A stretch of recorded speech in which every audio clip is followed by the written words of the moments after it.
You're listening to an Airwave Media Podcast. Welcome to From Beneath the Hollywood Sign. If you love old movies, Hollywood history, or the golden age of filmmaking, you've come to the right place. This is the podcast that talks about amazing stories of Tinseltown from another era and fascinating conversations with writer-producer Steve Cubine and actress-writer Nan McNamara. So, Steve, did Ava Gardner and Howard Hughes have a good relationship? Well, they did until he dislocated her jaw. What? Well, don't worry. She hit him back with an ashtray. From Beneath the Hollywood Sign is the gin joint for you. Hello, everyone. Before we get started with today's episode, we wanted to give a shout out to Mike Cameron. He is one of our devoted listeners, a Patreon supporter, but more importantly, a friend we've had the privilege to get to know over the past few years. If you've listened to any of the other podcasts in our small community, you've probably heard Mike on dozens of episodes showing us what it means to be a great trivia player. Currently, he's having a very tough battle with cancer. And all four of us would like to throw our support behind him and his fight. Yeah, that's right. Mike was one of the first people that we met, the first Geek Bowl that we went to. He was an early supporter of ours, and like you said, a great guy to hang out with, and we wish him the best. If you would like to join all four of us in supporting Mike, you can check out the show notes of today's episode for two separate links. The first link is going to be a Facebook page that his friend Cindy Wiggins-Comer started to keep an update on everything that is going on with his journey. And the second link is actually a PayPal address. If you know anyone who has had cancer or you yourself have dealt with it, you know that it is not only a fight on your body, but also monetarily. So if you would like to make a donation to help with some of the medical expenses, you can use that PayPal address and the money will go directly to Mike. We wish Mike the best, and we know he's going to put up one hell of a fight. Recorded in Chicago, Illinois, with your hosts, Ken, Matt, Neal, and Jeff. This is Triviality.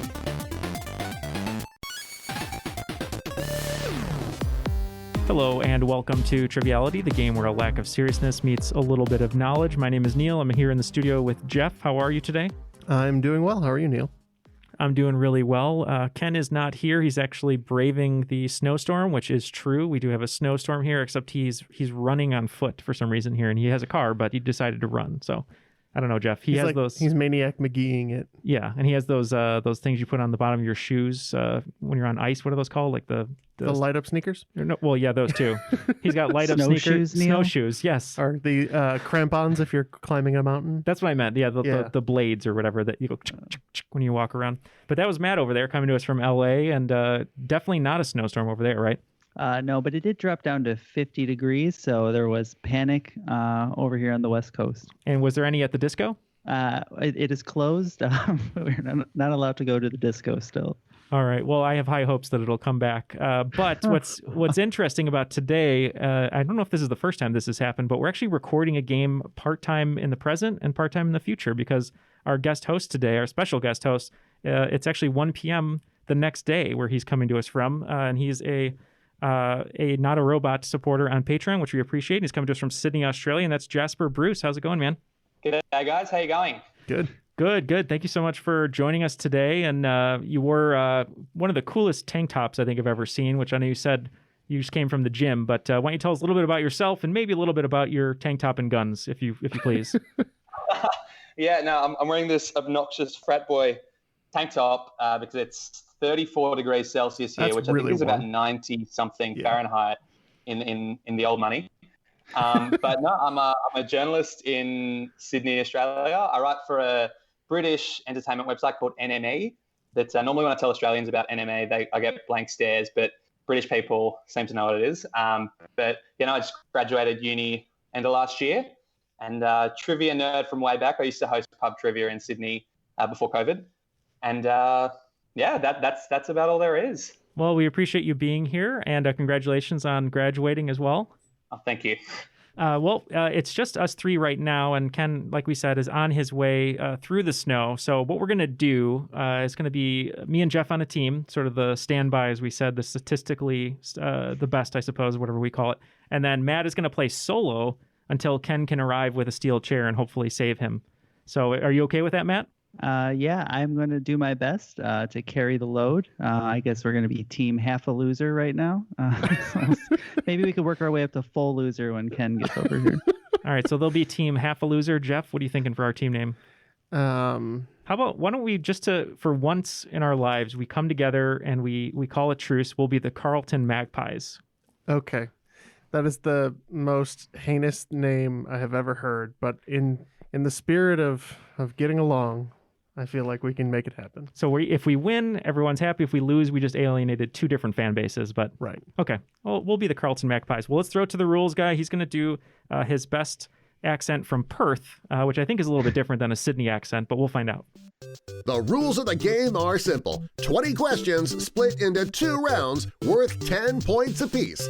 At halftime, there'll be a special swing round designed by this week's host.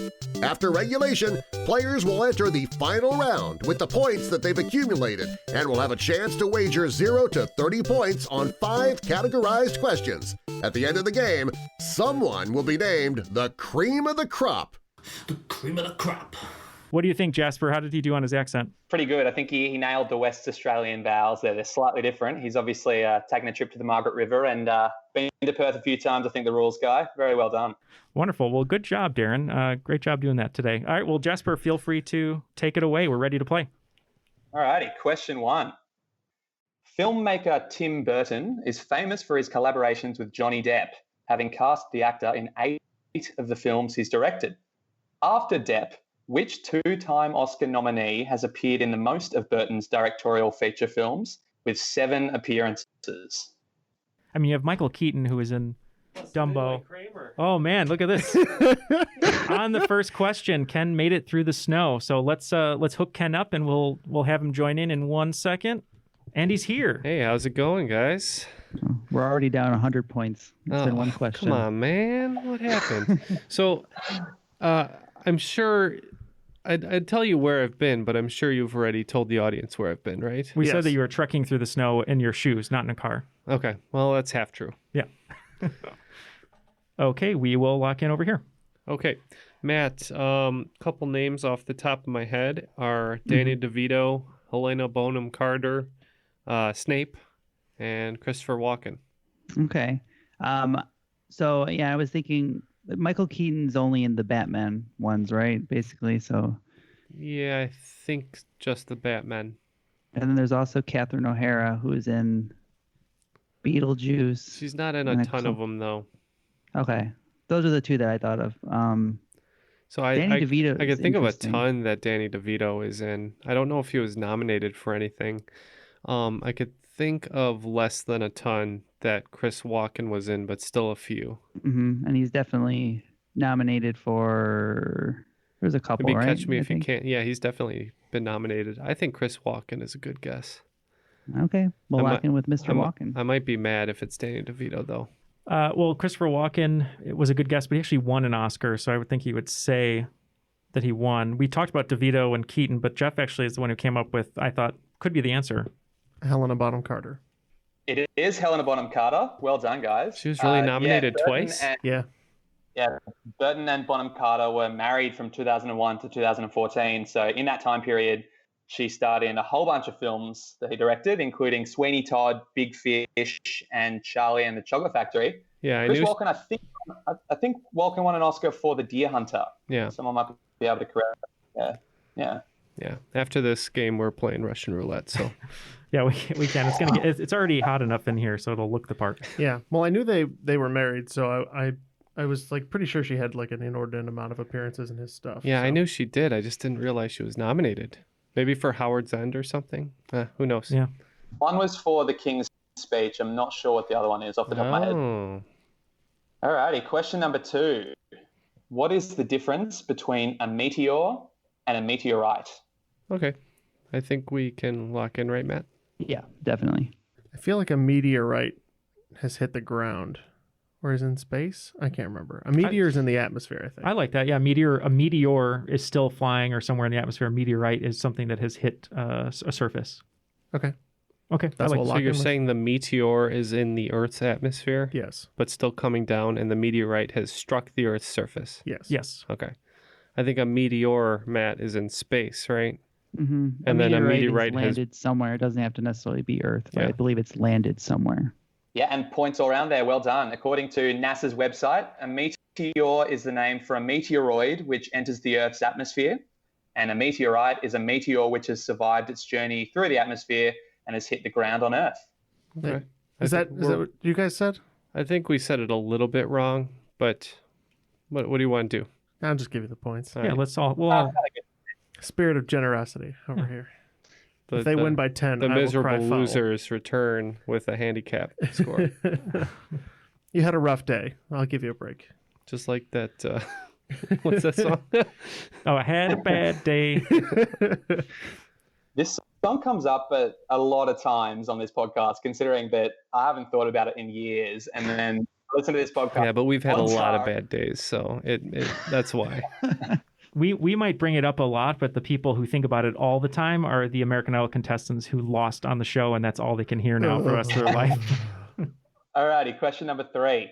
This is a long question, so I might have to read it a couple of times if the Australian internet keeps pulling its usual tricks. All right, question 3. Aside from Andorra la Vella, the capital of Andorra, there are 3 world capital cities with 3 words in their names: Port of Spain, Bandar Seri Begawan, and Sri Jayawardenepura Koti. For 10 points, name 2 out of 3 of the countries which these capital cities belong to. And for a bonus point, name all 3. I will just add, guys, one of these capitals is the legislative capital of its country, and another city of that country serves as its judicial and executive capital. Okay. And we will lock in. So Port of Spain is one that's jumping out to me. What do you think that is? One of the island nations that was previously colonized by Spain? Yeah, I thought maybe, what's the country where Port-au-Prince is the capital? Haiti. I think Port of Very Spain proud. might be the other capital. I think it might have 2 capitals. Oh, you think so? That's not bad. What about Sri Jayawardenepura Koti? Yeah, I just thought maybe Sri Lanka just because it starts the same. That's what that's as far as I can get. All right. Yeah. So we're saying Haiti for Port of Spain, assuming it might be the secondary legislative capital, and Sri Lanka. Mm-hmm. Okay. Over here at the Carlton Magpies, I was really thinking super, super hard. And then I realized I was nowhere near the answer to this question. So Jeff just took over. Yeah, that doesn't mean I'm any closer. I 100% agree with you. Port of Spain is in the Caribbean somewhere. I can't remember where. I think Haiti was French, so I stayed away from that. Yeah, good point. It might actually be Dominican Republic or something. Possibly. I think it's one of the smaller ones. We guessed Trinidad and Tobago for that one. Just a guess. I couldn't remember if Sri Lanka was a country, independent or not. I know it's in the Indian Ocean. We guessed Indonesia for the Sri Jayawardenepura Koti. So, okay. And then do we get a third guess, or we just have to submit 2? You get a third guess for bonus points. Have a go 3. And we guessed Thailand as the last one. Neil wrote that down. I like it. It could be any of these. Okay. Ken and Matt, did you guys want to have a crack at where Bandar Seri Begawan might be? No. Yeah. Okay, so I think by my count, half points for both teams here. Port of Spain is the capital of Trinidad and Tobago, so that was really well done. Bandar Seri Begawan is the capital of Brunei. Ooh, which is pretty tricky. And Sri Jayawardenepura Koti is the legislative capital of Sri Lanka. All right. Oh, nice. And Colombo is the executive and judicial capital. Okay, 5 for each team. Good job, guys. That was a really nasty question, so well done, you guys. Alrighty, question 4. Which Australasian band of the 80s and 90s took their name from the cramped conditions they rehearsed in shortly after forming? I guess they must have dreamed for their difficult living situation to be over. All right. I wrote down a few names. Jeff wrote down a third one that I think makes a little bit more sense. So we're going to lock in. Yeah, the Austro-Asian bit is kind of hanging me up too here. Band of 80s and 90s. So maybe Men at Work. Yeah, so I wrote down Men at Work, and then I think In Excess is another one. Dream. Maybe. Yeah, I don't know. I don't know the Dream reference. I don't mind that. If you think In Excess had Australian members, I'd be good with that. Yeah, and I think maybe like In Extra Small or something. I don't know. mean or something, because I don't actually know what NXS stands for. I guess it's just a portmanteau for. Yeah, men at work doesn't make sense for the living situation or the cramped space.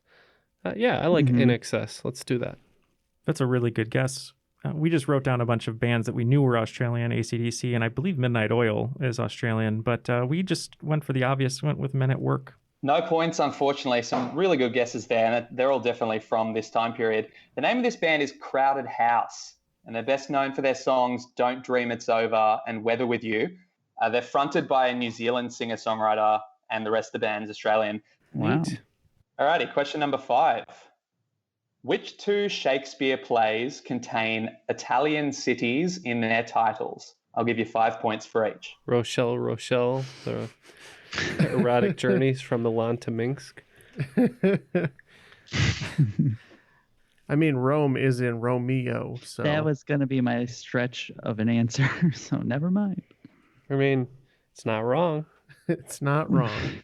I think we should go with that and the obvious one. It's not wrong. Is that what you guys are locking in? I think we should. You can't deny us points for that. Fine. We're locked in. All right, so the obvious one, Merchant of Venice. Yeah. With backup Romeo and Juliet. Got it. Nobody's even considering that he's being funny. I know. I'm just trying. I thought there was another one because I know there's A Winter's Tale. Verona is in Romeo and Juliet, but I don't think there's. I'm trying to think if there was one that has Verona in the name. I'm just looking at pizza boxes in my head. Domino's, Pizza Hut, Italy. No, like Chicago ones that would have like authentic Italian style pizza, and then they just have a map of Italy on there. Oh, like Sicily. But that's a country, right? No, that's just an island. An island. All right. Well, let's just call their bluff too, and we'll because we know we're going to answer the exact same thing they're going to answer. So let's say Merchant of Venice and Romeo and Juliet. It's not wrong. Yeah, look, I wasn't going for Romeo and Juliet, and that's kind of why I did specify containing Italian cities rather than sort of like a derivative of them. But the answer was The Merchant of Venice and The Two Gentlemen of Verona. So you guys were really close on that one. I knew it was Verona. We're I know. both taking points, right? Absolutely. We're seizing the points. We're either taking points or not taking points, but we're doing it together. Well, after 5 questions, we're feeling good about ourselves because we're tied at 25. A lot of points have been seized so far this game, though. Taken by force. You know what it means. Once you cross the Rubicon, Ken. All righty, question number 6. This one's going to hit closer to home, hopefully. 4 American presidents have been awarded the Nobel Prize for Peace, but who is the only one to have won it after leaving office?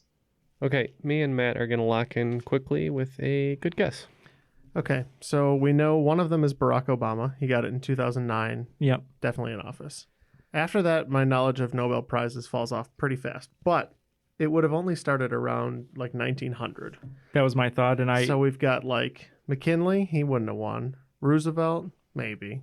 I think Roosevelt won the Nobel Prize for wrestling bears. Nice.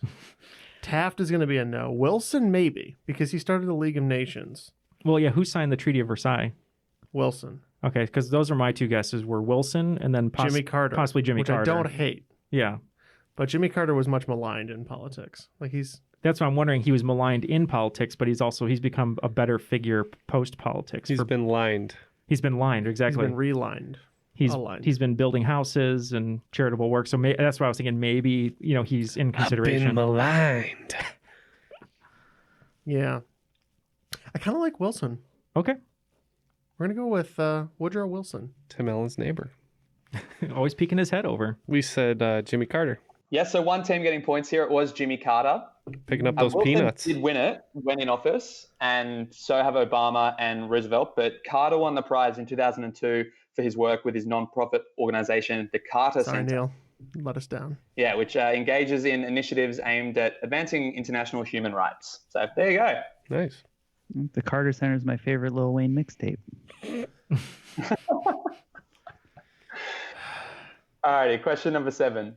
In 2018, American missionary John Allen Chow ventured onto remote North Sentinel Island in an apparent effort to preach Christianity to the Sentinelese, one of the last uncontacted peoples in the world. Chow was subsequently attacked and killed by the tribespeople, who are known for their hostile treatment of outsiders. While it's illegal to travel within 3 nautical miles of North Sentinel Island, Which nearby large nation administers the island and has done so for more than 50 years? Neal and I are going to lock in. Okay. I was thinking more of the oceanic region. Okay. Because there's a lot of islands that are kind of more separate from their mainland countries. Do you think it's Australia? Maybe New Zealand. He did say large country, but maybe just meant large comparatively to the... Yeah, compared to the island. We could say New Zealand. I wouldn't mind that. Okay, we're going to lock in with New Zealand. And we said Brazil. Both good guesses. This is actually India. So the island is part of the Andaman Islands, which are in the Bay of Bengal. Wow, I didn't know that. Pretty, they're one of the last uncontacted people. So people aren't allowed to go onto the island in case they have diseases which the natives might not have immunity to, but also because they will probably die if they go on the island. Yeah, leave them alone. Yeah, you Leave them alone. You don't need to bring them television and other things. Triviality. In our podcast, yeah. Okay, question 8. In 1983, which country became the first non-American nation to win the America's Cup sailing race? The nation's leader was elated with the victory, declaring to the press that any boss who sacks anyone for not turning up today is a bum. Yeah, either that or their neighbor. I was thinking of that too. I think I've said this maybe on like 7 different episodes of this show, but my only point of reference for sailing is White Squall, the movie. So let's just lock it in. Okay. All right. He did say sacks as a meaning to be fired, which is definitely a British thing and probably Australian thing. So yeah, and I think Australia has a really strong rowing and sailing program.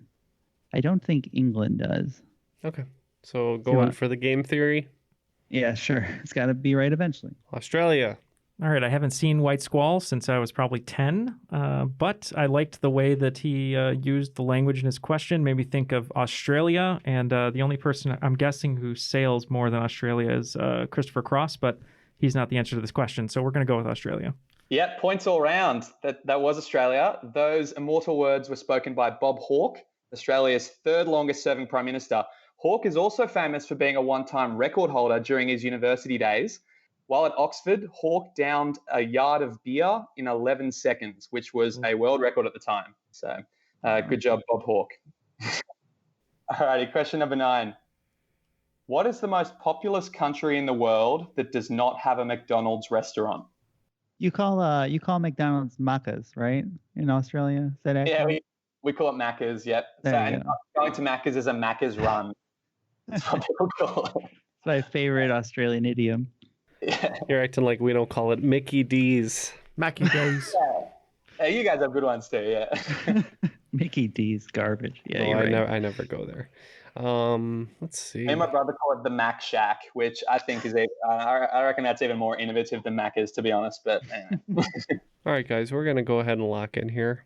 We're thinking a couple different directions. So Neal thought possibly communist, former communist. I know China's got McDonald's. North Korea is not that big, right? No. Okay.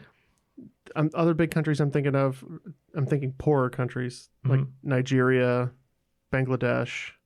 Those are both 100 million plus countries. I like maybe Bangladesh. Okay. That's a favorite go-to answer of mine. So okay, I'll go with that. Bangladesh. We're locking it in. And we are just making sure we pick a country without a McDonald's and with North Korea. Yeah, one team's going to kick themselves here. It's actually Nigeria. Nigeria is the 7th most populous, and Bangladesh, which is the 8th most, also does not have McDonald's. So that was very skinny close stuff there. All right, question number 10. Final question for round 1. Perhaps inspired by the large Hispanic community of the city it parodies, the soundtrack of which video game features an original song entitled La Vida es una lentilla, or Life is a Lentil. The game, released in 2002, is the 4th entry of a popular video game series. We can probably lock in. I think this is San Andreas. I was going to say it's probably one of the GTA games. And that makes sense for the fourth one. San Andreas isn't the fifth one, is it? No, because I think it was before. Was it before Vice City? Oh, Vice City, that's the other one. You're right. So maybe we can just say Grand Theft Auto, though, right? Because he said what's the franchise, right? Yeah. Okay. I think we've said enough. Okay, so we'll say GTA, Grand Theft Auto. The fourth one was definitely San Andreas, set in fictional Los Angeles, basically. Grand Theft Auto. Yeah, points around here. It was Grand Theft Auto. It was actually for Grand Theft Auto Vice City. Yeah. But I'll give you points for Grand Theft Auto. Other lyrics from the song translated from Spanish include, "Get up, go and open the fridge and look to see if you have mortadella." And life is a lentil, either take it or leave it. So there you go. Life really is a lentil. That's that famous cover song that the Rascal Flatts did, right, Matt? Boo. All right, well, that's one of my favorite songs, the original Life is a Highway. Anyway, I thought it was a good joke. All right, after the first round, we're still tied, 45 points apiece. So right before we throw it back to Jasper, Matt, you've been pretty active over at the Crop and Discord. Why don't you tell people where they can reach out to us and hang out? You can reach out to us at the Crop and on Discord, where we will answer questions, and facebook.com/the Crop. I ask a lot of silly questions. We post spoiler threads, a lot of fun stuff going on there. And if you want a sneak peek of some of the games that are going to be coming up, you could be a playtester for games, because hosts are always reaching out on those two locations. Yeah, and make sure to reach out to us at Twitter and Instagram at Triviality Pod. Tweet at us. Yeah, tweet at us while wearing tweed, if you can. All right, Jasper, feel free to let us know what the swing round's about today. Cool. So this week's swing round is all about performers who have been nominated for either the Best Supporting Actor or Best Supporting Actress Oscar. I'm going to give you the year and the character that each star was responsible for playing. And I want you to give me the film and the actor or actress in question. So it's half points if you can only remember one of those two things. Also, too, I'll just clarify that the year given is the year that the Oscars ceremony honored, not the year that the Oscars took place in. So, for instance, Parasite was the 2019 Best Picture winner, even though the ceremony did take place in 2020, if that makes sense. And is this going to be worth 100 points total then? Yeah, so that'll be worth 100 points. Yep. All right, sounds good. Let's get started. Big swing. Cool. Question 1, Anton Chigurh, 2007. Question 2, Sergeant Bob Barnes, 1986. Question 3, Mona Lisa Vito, 1992. Question 4, Kirk Lazarus, 2008. Question 5, Desdemona, 1965. Question 6, Stands with a Fist, 1990. Question 7, Kris Kringle, 1947. Question 8, Dave Boyle, 2003. Question 9, Marion Crane, 1960. And question 10, Sam Thompson, 2014. All right, we're going to think about these for a few minutes, see how many we can come up with, and we'll be right back. All right, we are all locked in. So if we could get the characters in the years one more time, we'll give our answers for 100 points this round. Yeah, this could be make or break stuff. So question 1 was Anton Chigurh, 2007. What'd you guys have for that one? Neal, call it. Friendo. Yeah, we went with No Country for Old Men and Javier Bardem. And we said the same. Yep, 100% correct. That was No Country for Old Men. Javier Bardem's character was Anton Chigurh. He won the Oscar for that one. Question 2, Sergeant Bob Barnes, 1986. What'd you guys reckon? All right, for this one, we were thinking about war movies. We mentioned Full Metal Jacket, but thought that was a little bit later. We talked about, what was the other one that we said? Apocalypse Now. Oh, yeah, Apocalypse Now, but we went right down the middle there. It said Platoon and went with Willem Dafoe. That's a really good guess. I did not hear the sergeant when you gave the clue, and I'm 100% positive. I think it is Platoon, but we ended up going Broadcast News and Albert Brooks. Yeah, it is Platoon, but it's actually Tom Berenger's character. They were both up for the Oscar, but I think Dafoe's character is Sergeant Elias. Can't quite remember off the top of my head, but Tom Berenger and Platoon. Question 3 was Mona Lisa Vito, 1992. What did you guys think? Yeah, this was actually one I knew. This is Marissa Tomei and My Cousin Vinny. Yep, Marissa Tomei, My Cousin Vinny. It seems our answers were identical. Spot on. Yep, and she won the Oscar for that as well. Question 4, Kirk Lazarus, 2008. What do you guys reckon? I do often find myself being a guy, playing a guy, trying to be another guy. This is Robert Downey Jr. in Tropic Thunder. Yeah, I like that you threw in a character who is Australian, at least the main character is. So we said Robert Downey Jr., Tropic Thunder. Yeah, one of the better Australian accents to come out of Hollywood that I've seen. It was indeed Robert Downey Jr.'s character in Tropic Thunder. Still blows my mind that he was Oscar nominated for that. Question 5 was Desdemona, 1965. What do you guys think? We weren't sure. We assumed that it was Othello because that is the name of the character from the play. We just couldn't think of an actor or actress from that time period, so we just said Othello. We said Othello, just based on the play, and we just guessed Liz Taylor. Yeah, it's a really good guess. It is Othello, so both teams getting points there. But it was Maggie Smith playing Desdemona, and she's probably best known these days as Professor McGonagall from Harry Potter.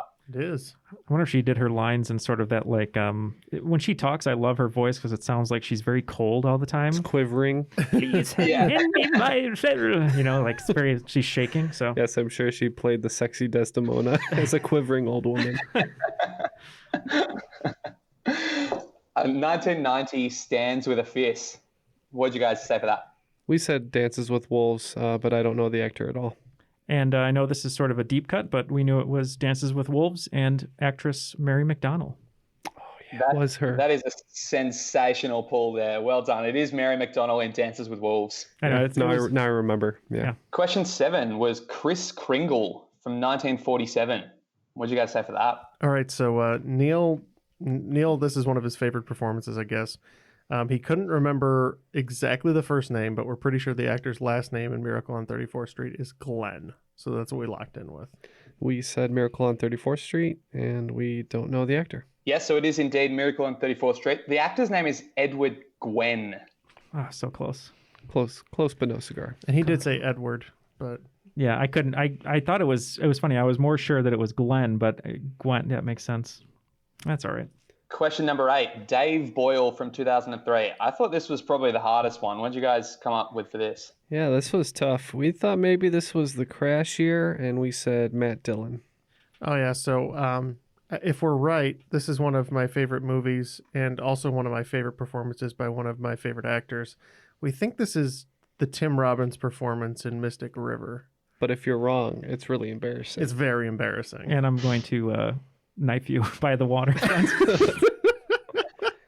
Yeah, one of my favorite movies as well. It is Tim Robbins from Mystic River. I think Crash was maybe 2005. Yeah, it was definitely around that. That's a very strong guess. I think that was definitely around that time. Good job, guys. Question 9, Marion Crane from 1960. What did you guys say for that? That we said Janet Leigh for Psycho. Yeah, another one that I happen to know the film. It was Janet Leigh's performance in Psycho. Yeah, spot on. Full points all around for that one. It was Janet Leigh from Psycho. And the final one, Sam Thompson, 2014. What did you guys say for that? This one was agonizingly tough. We settled on Moneyball, and we think it's Jonah Hill in Moneyball. This one, we took a shot in the dark. I knew 2014 was Birdman, and I was like, maybe it's Edward Norton, but when we did the math, we thought it would even out better if there was another actress, and we took a guess and said Emma Stone. Yeah, so this was the curveball. This was indeed Emma Stone from Birdman. Well done, you guys. Good job. I think that's probably the trickiest one, actually. I think that's really well done. After the swing round, it looks like the scores are 105 for Team Half a Loser, which is now Team, what is it, Matt? Both full-on loser. Full losers. And Team... Full-on raging losers. And Team Carlton Magpies at 125. All righty, moving into round 2 then. Question 1. The Hanging Gardens of Babylon are one of the 7 wonders of the ancient world, and the only one whose existence is disputed by scholars. This conjecture is mainly due to a lack of sources from the time period which detailed the gardens and a lack of archaeological evidence that has been uncovered in the years since. If they did exist in Babylon, though, they would have been in what Middle Eastern country? We can lock in. So Middle Eastern country, Babylon. Yeah. I don't know where Babylon would have been modern day, but I'm thinking something like maybe Iraq. all I know about these is I would build them in Civ 4 when I would play, and you can put them anywhere then, so it doesn't help. Okay. Babylon, you seem to have a strong leaning towards Iraq. Yeah, it's not too strong, but that's what I think we should go with. Okay, works for me. Iraq. And we have also locked in with Iraq. Yep, points all around. It is Iraq. Babylon was located in ancient Mesopotamia and was about 60 miles southwest of modern-day Baghdad. Nice job, guys. Yay. Alrighty, question number 2. Similar to the informal baseball term of a goose egg, what animal lends itself to the cricketing term for a score of 0 runs by a batsman? I just wrote down 3 random animals, Jeff. I don't know if you want to just choose one you think it might be, because I have no idea. Oh, I really just want to go with the first one because I just like saying it. All right, we're locked in. So something circular, like a goose egg. Yeah, I think it's got probably another bird. A swallow carrying coconuts. Maybe just a duck. Duck's egg. Ooh, that's not bad. Duck. All right, they're going duck. I wrote down emu, ostrich, and then Jeff chose. I just kind of wanted to say wombat. I wish it was a wombat. That'd be cool. But it is actually a duck. So well done there, Team Huffalooza. That was really good. Yeah, the term, it's a shortening of duck's egg, and it's said to originate from the egg's similarity to the shape of the number 0. Yeah, baseball and cricket share a lot of kind of similar names like that. So I figured it was probably something close. Good job, Matt. It's a fascinating... Good job Googling that, Matt. That's a fascinating sport, cricket. I like watching it, and I have to understand it a little bit better. Like you said, maybe watch some informative videos. Alrighty, question number 3. There have been multiple attempts to bring the 1981 Pulitzer Prize winner for fiction to the big screen. However, a major reason that a film adaptation has never been produced is that John Belushi, Chris Farley, and John Candy, who are all touted to play the lead role of Ignatius, have all passed away prematurely. While it was the only novel written by its author, he proved he was one of the sharpest in the shed when it was finally published more than a decade after his death. What's the name of this book? I really don't know. This is really fascinating, though, with Belushi, Farley, and Candy, wanting to be involved. I'm thinking of that word as like something that would be sharp, like a sharp tool in the shed. I don't know if that might be like an author name or something. I don't know. Nothing's coming to mind, though. Yeah, I have a guess. I think they've made it into an animated movie, so maybe that doesn't count. But go for it. All right, I think this is very fascinating, and it's a great question. We have a guess. I don't think it's right, but at least we're going to give it a shot. So I'm not actually sure. I know that I've heard the story. Sharpest tool. Yeah, so that would be maybe something where the name is like a bone saw. Yeah. I got you for 30 chapters. All right, we have no idea, so we are just going to lock in with bone saw.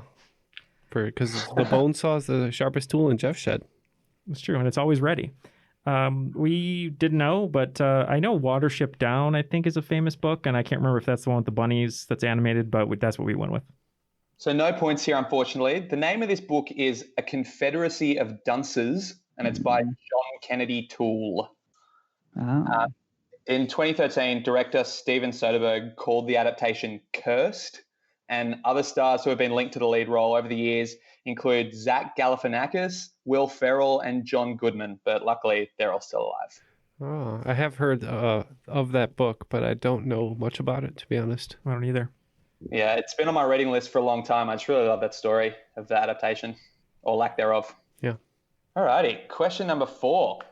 The most fatal air crash of all time resulted in 583 deaths.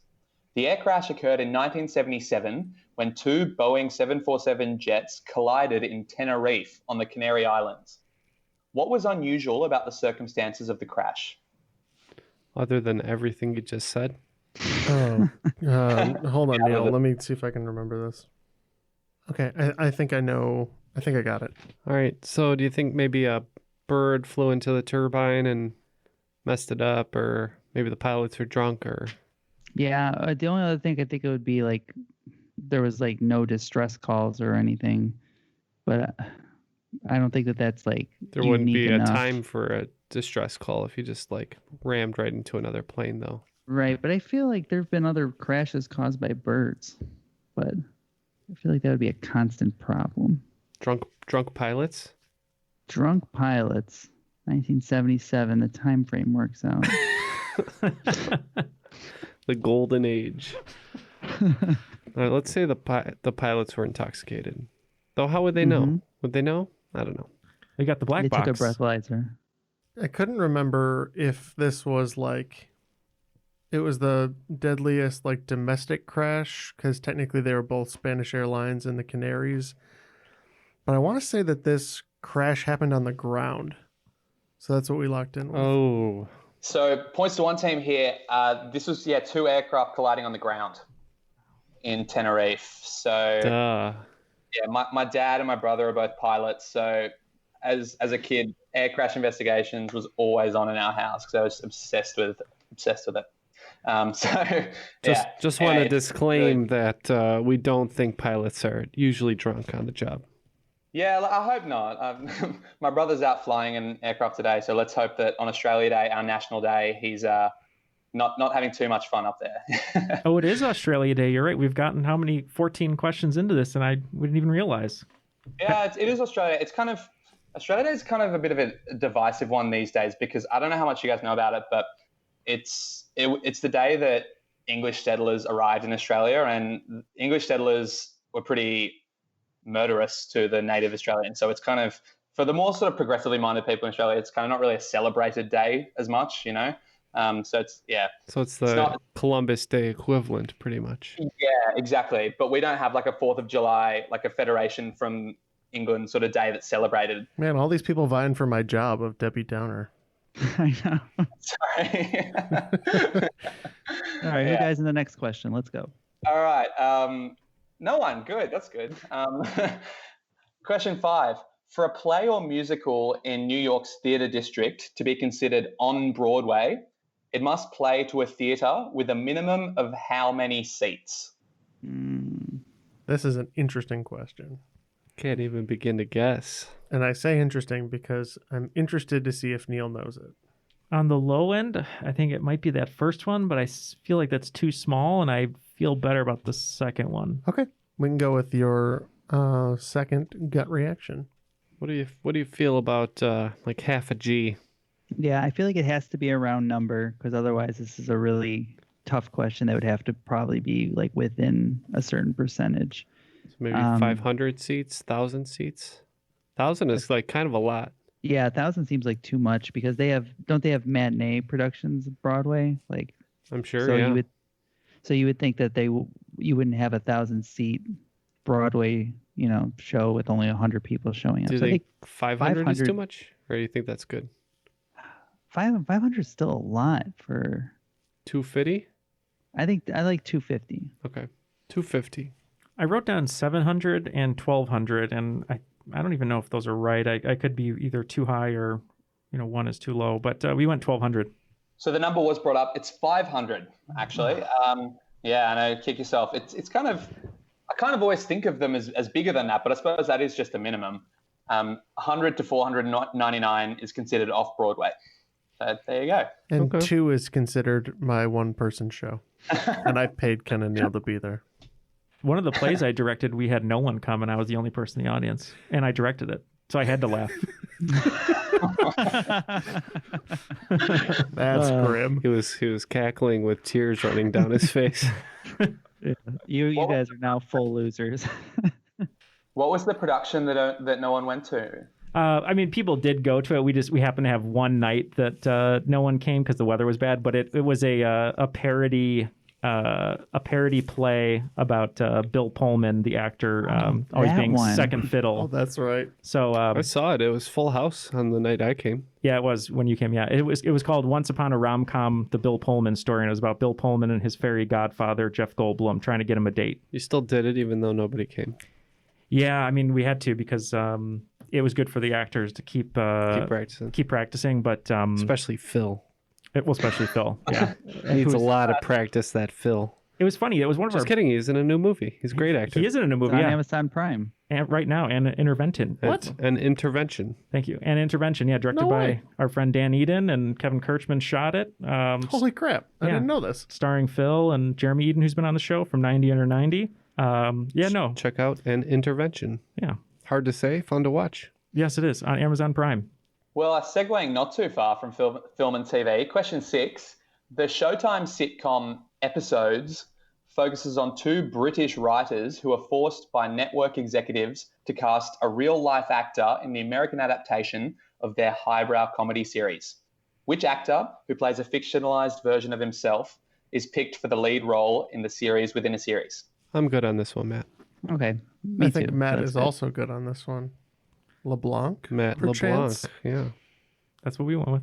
Yeah, that's correct. Matt LeBlanc. He won a Golden Globe for his role in the series. He's probably best known for his work on Joey. No, I was gonna say Lost in Space. Ooh, that's a really good reference there with William Hurt, and Yeah. I saw it in the theater, and I had a Lost in Space cup. I bet you love that cup. The soda was better than the movie. You that's probably for sure. refused to drink out of anything but the Lost in Space cup. Until I got my Phantom Ring, the Billy Zane movie. Oh, God. Episodes is a great series. Really recommend it if you haven't watched it. Alrighty, question 7. This is my last Australian question, I promise.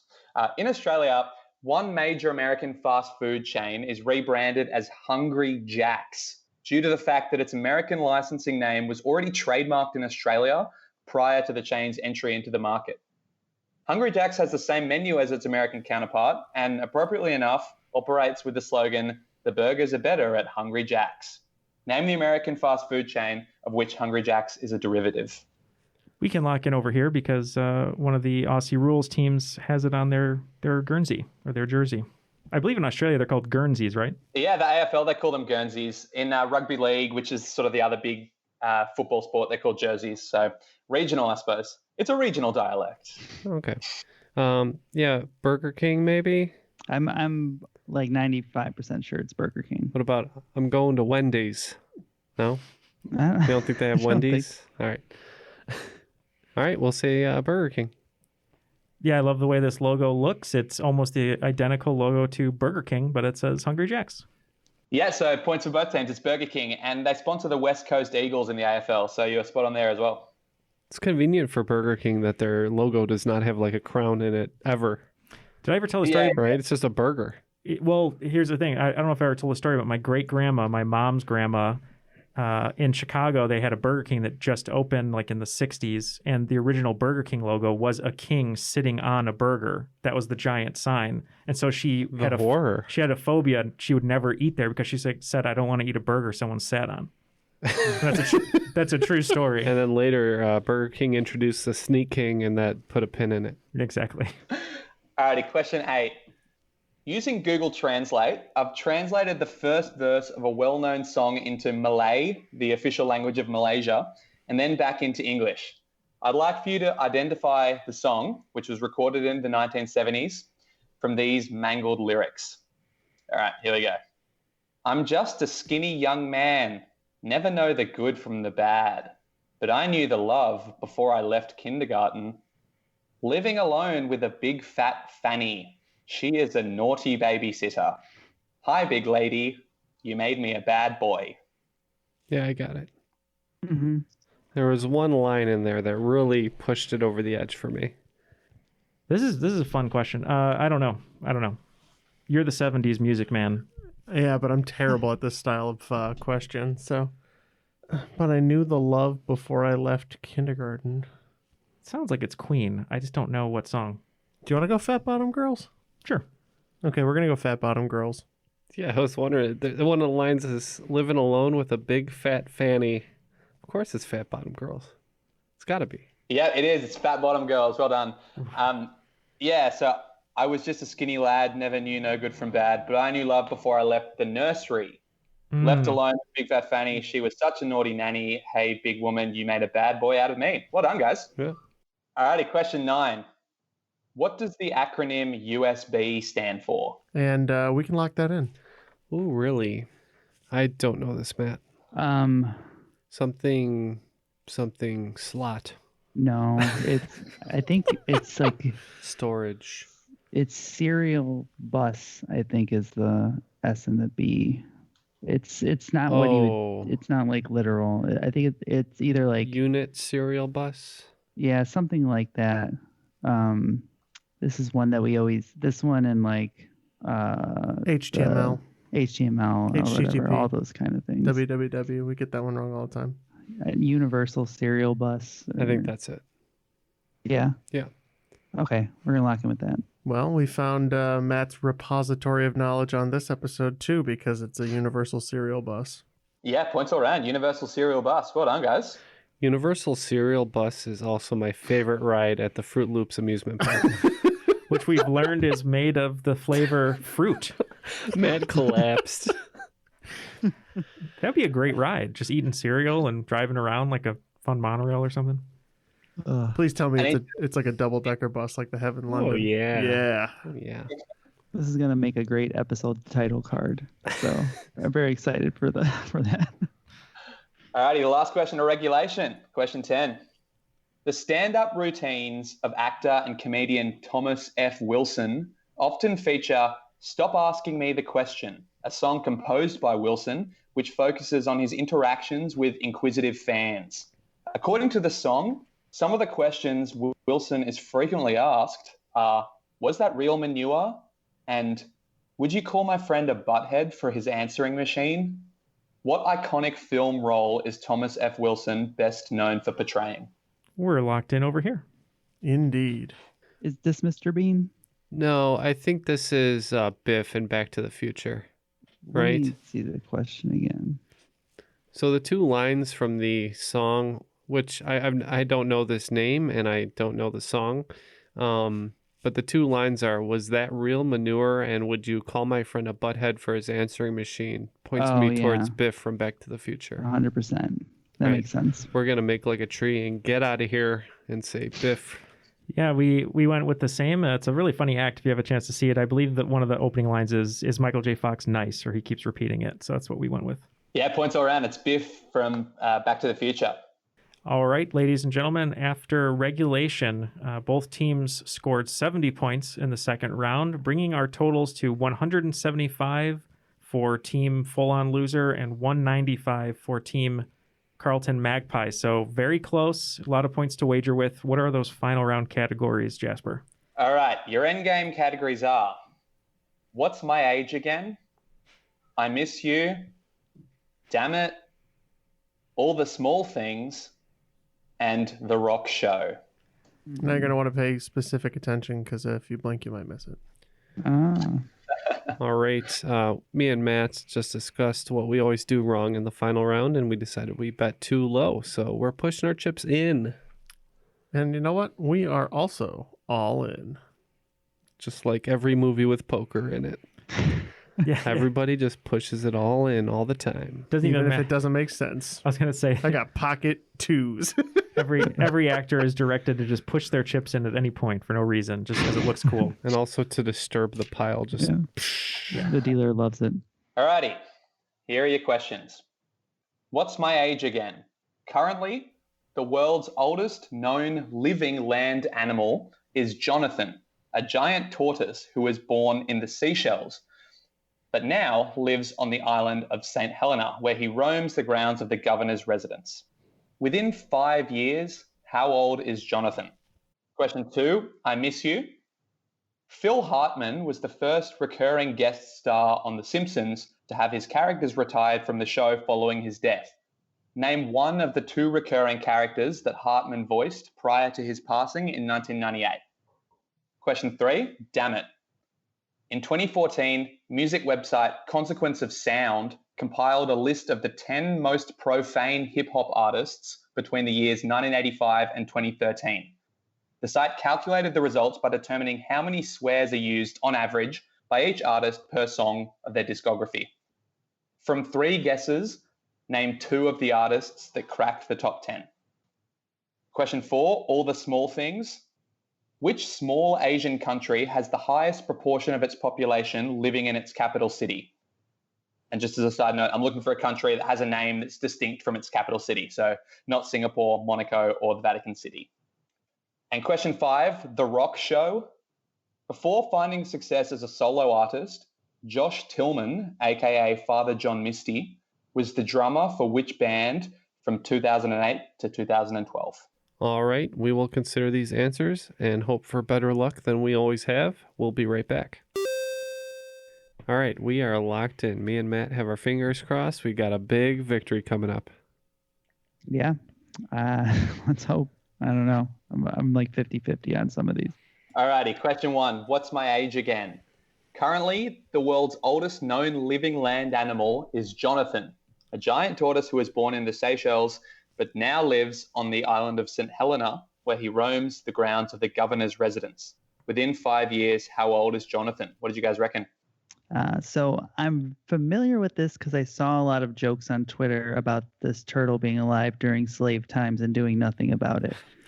So that's where my reference comes from. So we were trying to get him back into the 1850s, 1860s, somewhere around that era. So we settled on 175. Yeah, I remember thinking that he was holy crap almost 200, and we did 190.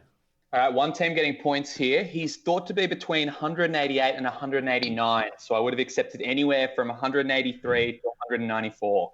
Man, that's rough. Off to a good start. So well done there to the Carlton Magpies. All righty, question 2. I miss you. Phil Hartman was the first recurring guest star on The Simpsons to have his characters retired from the show following his death. Name one of the 2 recurring characters that Hartman voiced prior to his passing in 1998. Yeah, you might remember me from such questions as this one, Troy McClure. We also went with Troy McClure. Yep, both teams getting points here. Troy McClure or Lionel Hutz I would have accepted as well. Alrighty, question 3, damn it. In 2014, Consequence of Sound compiled a list of the 10 most profane hip-hop artists between the years 1985 and 2013. The site calculated the results by determining how many swears are used on average by each artist per song of their discography. From 3 guesses, name 2 of the artists that cracked the top 10. All right, we said Eminem pretty quickly, NWA, and last one, Lil Wayne. Excuse me, I almost said Little Wayne. How embarrassing would that be? Lil Wayne. Wheezy F Baby. It's like a little sweetness. We had a similar discussion. We threw out such names as Ja Rule, Dr. Dre, Nas, Tupac, Too Short, and Biggie, but we ended up going with Eminem, NWA, and threw in a little Ludacris. Yeah, wow, well done. Ludacris does make it, which I was kind of surprised by, so well done. So one team getting points. You could have had any 2 of Ghetto Boys, Scarface, Juvenile, NWA, Dr. Dre, Tupac, Schoolboy Q, UGK, Ludacris, or D12. Eminem, shockingly not making it. Ghetto Boys came out on top with an average of 46.4 swear words per song. Well, Eminem's the lead singer of D12. I was just going to say he technically makes it as part of D12. Oh, sure, okay. Oh, do you want to count that then? No, I do not. Okay. We need to remain true to our loser origins. So. Oh, you didn't get points for that one. Okay. Alrighty, question 4, all the small things. Which small Asian country has the highest proportion of its population living in its capital city? I'm pretty sure this is Qatar. We said Nepal. So great pull there. It is Qatar. 92% of Qatar's population lives in Doha. Well done, guys. It's not very big, so. Just like our chances of winning this game. I need to give back all the coffee I've ever drank from Neal because coffee's for closers. Alrighty, and finally, The Rock Show. Before finding success as a solo artist, Father John Misty was the drummer for which band from 2008 to 2012? I know this one. It's Fleet Foxes. Oh, that's interesting. I knew who the person was, and I don't know why. We just wrote down Drive-By Truckers. Who knows? That's why we wrote. Yeah, it was Fleet Foxes. Presumably he got bored because not a whole lot of drum work going on in their music. But yeah, well done, guys. Fleet Foxes. He got bored of Fleet Foxes and went on to do the very exciting music of Father John Misty. Yeah, I saw a thing on I don't know if you guys like the Hard Times on Facebook, something they posted ages ago that was like, Fleet Foxes drummer escapes while the band's out getting gas or something. Like broken shackles. The hard times are pretty funny sometimes. So good. Well, I've tabulated the final scores, and unfortunately, the trend continues. It looks like Team Full On Losers with 145, still a respectable score, but today's cream of the crop with 285 points, the Carlton Magpies. The cream of the crop! Bringing unity to the divisive fandom of the Aussie rules. All the way across Melbourne. Yes. You guys. In the victory column.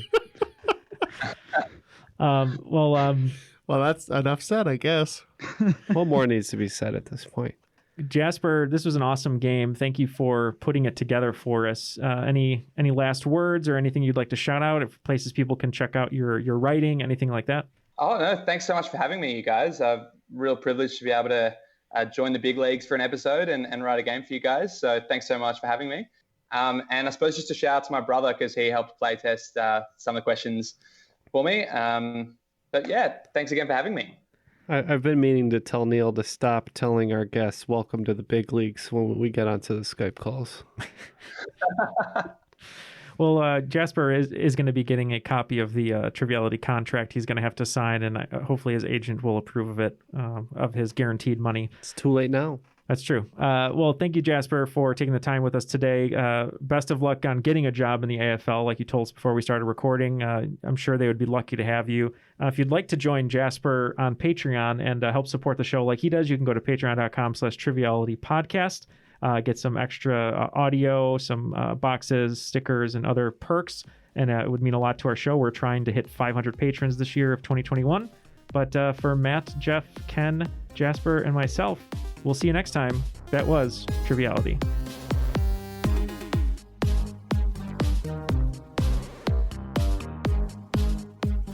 That's okay. I was driving Angie's car the other day, and I meant to turn the radio off, and I hit the on-off to the car. The ejection switch. I got thrown out of the car like it was Too Fast, Too Furious. Crash test dummy. Gotta use the NOS.